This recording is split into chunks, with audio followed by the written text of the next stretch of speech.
Indian union government హోంశాఖ ఒక serious హెచ్చరిక జారీ చేసింది.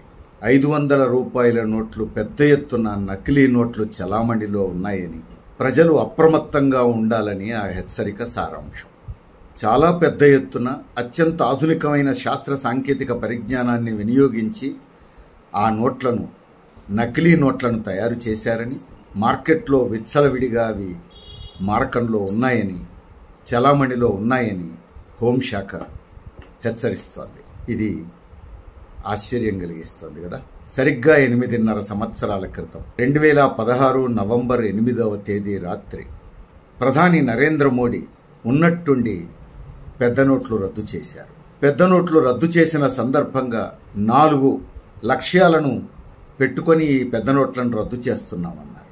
అందులో మొదటిది దొంగ నోట్లు చలామణిలో లేకుండా చేయటం, రెండవది నల్లధనాన్ని పట్టుకోవటం, మూడవది దేశంలో అవినీతిని అంతం చేయటం, నాలుగవది ఉగ్రవాదాన్ని నిర్మూలించటం. పెద్ద నోట్లు రద్దు చేయడం ద్వారా ఈ 4 లక్ష్యాలను సాధిస్తామని ప్రధాని నరేంద్ర మోడీ ప్రకటించారు. ఈ పెద్ద నోట్ల రద్దు జరిగి సరిగ్గా 8.5 సంవత్సరాలకు ఇప్పుడు అదే ప్రభుత్వంలో హోంశాఖ చాలా పెద్ద ఎత్తున విచ్చలవిడిగా నకిలీ నోట్లు చలామణిలో ఉన్నాయి సుమా, అప్రమత్తంగా ఉండండి అని అంటోంది. అంటే మోడీ ప్రభుత్వం తీసుకున్న పెద్ద నోట్ల రద్దు విఫలమైనటువంటి ప్రయత్నం అనేది స్పష్టంగా కనబడింది. అప్పుడే అర్థమైంది ఈ పెద్ద నోట్ల రద్దు పేరుతో కేంద్ర ప్రభుత్వం చేసినటువంటి ఈ ప్రహసనం సాధారణ ప్రజల జీవితాలతో ఆడుకున్నది తప్ప ఇదేమీ దేశ ఆర్థిక వ్యవస్థను గట్టెక్కించడానికి ఉపయోగపడే చర్య కాదు అని అనేక అనుభవాలు తెలియజేసినాయి. ఇప్పుడు అదే యూనియన్ గవర్నమెంట్ హోంశాఖ తన ఆదేశాల ద్వారా ప్రధానమంత్రి తీసుకున్న చర్య చాలా పొరపాటు చర్య, దానివల్ల సాధించింది ఏమీ లేదని నిర్ధారిస్తున్నది. ఇంతకంటే ఇంకా ఏం కావాలి? నకిలీ నోట్లు భారత మార్కెట్లో పెద్ద ఎత్తున చలామణిలో ఉన్నాయన్నారు. అనటమే కాదు, 2016 తర్వాత పెద్ద నోట్ల రద్దు తర్వాత నుంచి ఇప్పటి వరకు ఏటికేడు ఏటేటా దొంగ నోట్లు పట్టివేత పెరుగుతుంది తప్ప తగ్గలేదు.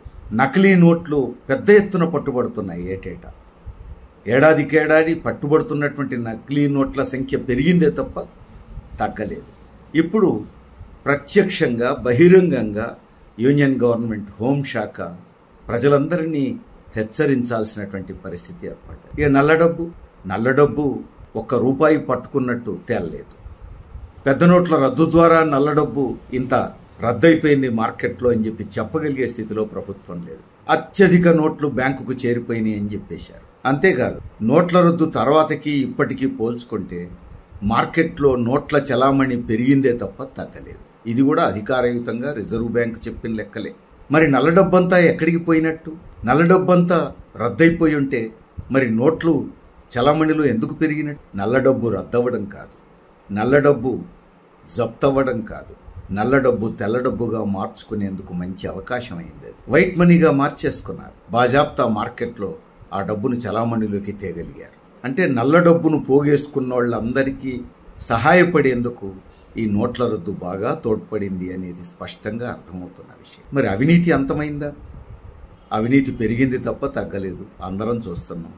ఆ పెరుగుదల కిందనే కాదు, సాక్షాత్తు ప్రధానమంత్రి నరేంద్ర మోడీ యూనియన్ గవర్నమెంట్ అవినీతిని చట్టబద్ధం చేసింది. మళ్ళా సుప్రీంకోర్టు మొట్టికాయలేసి ఆ చట్టం చెల్లనేరదని చెప్పాల్సి వచ్చింది. అందుకని పెద్ద నోట్ల రద్దు తర్వాత అవినీతి పెరిగింది తప్ప తగ్గలేదు. పైగా అవినీతిని చట్టబద్ధం చేసే దుస్థితికి దిగజారింది యూనియన్ గవర్నమెంట్, కేంద్రంలో ఉన్న బీజేపీ గవర్నమెంట్. మరొక ప్రమాదకరమైనటువంటి పరిణామం, ఇక ఉగ్రవాదం ఎక్కడ కంట్రోల్ అయింది? పెద్ద నోట్ల రద్దు ద్వారా ఉగ్రవాదం ఆగిపోయింది లేదు, రద్దయింది లేదు. పెద్ద నోట్ల రద్దు తర్వాత కూడా ఉగ్రవాద చర్యలు మనం చూసాం. అందుకని మరి మోడీ ప్రభుత్వం సాధించింది ఏమిటి?